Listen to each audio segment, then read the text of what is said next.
खरकमर फौजी check post और डोगा गांव से फोर्सेस पर फायरिंग हुई है। सिक्योरिटी फोर्सेस ने 25 मई को 2 मुश्तबा अफराद को गिरफ्तार किया। मुशीरान से जरगे में एक शख्स की रिहाई पर इत्तेफाक भी हुआ। 2 अरकान कौमी असम्बली ने चंद लोगों को उकसाकर खरकमर चेक पोस्ट पर धावा बोला। फौजी जवानों पर फायरिंग हुई, फिर भी सिपाहियों ने हवाई फायरिंग की। सेक्रेटरी दिफा अकरामुल हक की चेक पोस्ट हमले से मुताल्लिक कायमा कमेटी को ब्रीफिंग दी गई है। मजीद क्या ब्रीफ किया गया जानेंगे फैसल रजा से। जी फैसल। जी बिल्कुल, कौमी असम्बली की कायमा कमेटी बराए दिफा के इजलास के दौरान सेक्रेटरी दिफा लेफ्टिनेंट जनरल रिटायर्ड इकरामुल ने गुज़श्ता रोज जो खरकमर में बोया के इलाके शुमाली वज़ीरिस्तान में चेक पोस्ट पर हमले से मुतल्लिक जो है वो तफसीली ब्रीफिंग दी।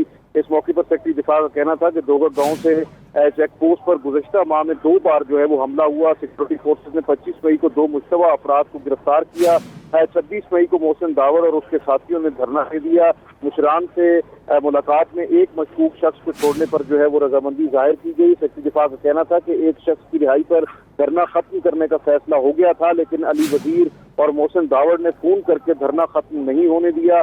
दोनों MNAs वहां पहुंचे और सिक्योरिटी फोर्सेस से झगड़ा किया, नाजेबा अल्फाज कहे। उसके बाद जो है वो दोनों MNAs की सरबराही में पहले चेक पोस्ट पर पथराव किया गया, उसके बाद बराह रास्त फायरिंग की गई। फायरिंग से 5 पाक फौज के जवान जो हैं वो जख्मी हुए, लेकिन तहम्मुल का मुजाहरा करते हुए फौजी जवानों ने हवाई फायरिंग की और बराह रास्त फायरिंग से इज्तनाब किया। बाद में इसी ग्रोह ने चेक पोस्ट पर हमला कर दिया, जिसका जवाब देना पड़ा।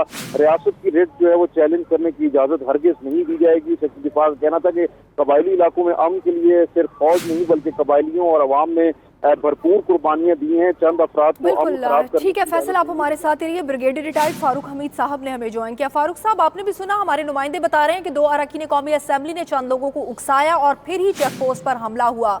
जो अरकान असम्बली अवाम की खिदमत के लिए हैं, शायद वो अगर अवाम को उकसाएं तो उनके मकासद क्या हो सकते हैं, क्योंकि इस तरह से तो रियासत की रेड चैलेंज हुई है।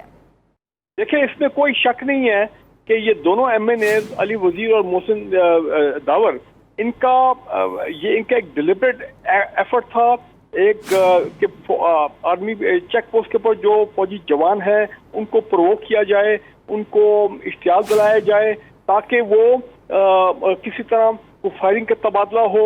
और कुछ देखे ना, वो चाहते हैं कि इस मामले को सेंसेशनलाइज किया जाए, इंटरनेशनलाइज किया जाए और दुनिया को बताया कि देखें जी हम पे जुल्म हो रहा है। एक्चुअली उन्होंने ये खुद इसको इनिशिएट किया, उनको प्रोवोक किया, पथराव किया और उसके बाद फिर उनके लोगों की तरफ से जब फायरिंग हुई चेक पोस्ट के ऊपर, तो जारी बात है ये तो हो नहीं सकता कि फौजी जो वहां पे चेक पोस्ट में है उन पे फायरिंग हो रही है और जवाब न दें, क्योंकि हो सकता है कि इनके ग्रोह में कोई तहरीक तालिबान के लोग जो हैं वो भी शामिल हों, जो इन्फिल्ट्रेट करके आगे हों अंदर, और जिनका मकसद जो कि दोबारा यहाँ पे वो माजी की जो खून रेजी है, माजी के जो TTP स्टाइल के जो ऑपरेशन थे, उस तरह की चीजें दोबारा शुरू की जाएं ताकि फाटा का अमन जो है तबाह हो, फाटा में वहाँ पे इंतशार क्रिएट हो और ये जो एक प्रॉस्पेरिटी और प्रोग्रेस की तरफ साबिक फाटा जो अब KP में मर्ज हो गया और ट्रांजिशन का प्रोसेस चल रहा है, इस पॉलिटिकल प्रोसेस को भी सबोटाज किया जाए। तो मेरा ख्याल है ये इस मौके की तलाश में थे और मैं फिर दोबारा कहूँ एक डिलिबरेट एफर्ट था, जानबूझ के इन्होंने किया ताकि एक सिचुएशन क्रिएट हो, फायरिंग का तबादला हो और उसमें फिर दुनिया को बताया जाए कि देखें जी हम पे जुल्म हो गया, हमारे इतने बंदे जो हैं वो जख्मी हो गए वगैरह वगैरह। और आप देखें कि इनका प्लान कामयाब हो गया, क्योंकि वॉइस ऑफ अमेरिका और ये बाकी इंटरनेशनल जो इदारे हैं जो कि मौके की तलाश में होते तो कैसे पाक फौज को डिफेम किया जाए, रियासत पाकिस्तान को प्रेशर में लाया जाए, ह्यूमन राइट्स वायलेशन की बात की जाए, उन्होंने इसको बढ़ा चढ़ा के कैसा इसको पेश किया। और इसी तरह अफगान मीडिया ने तो आपने देखा उन्होंने तो जाली वीडियोस जो हैं, जाली इमेजेस जो हैं माजी के, वो सोशल मीडिया पे लगा दिए और फिर जब उनको पता लगा कि ये तो हम पकड़े गए हैं तो उन्होंने फिर माजरत किया, उसको रिमूव किया।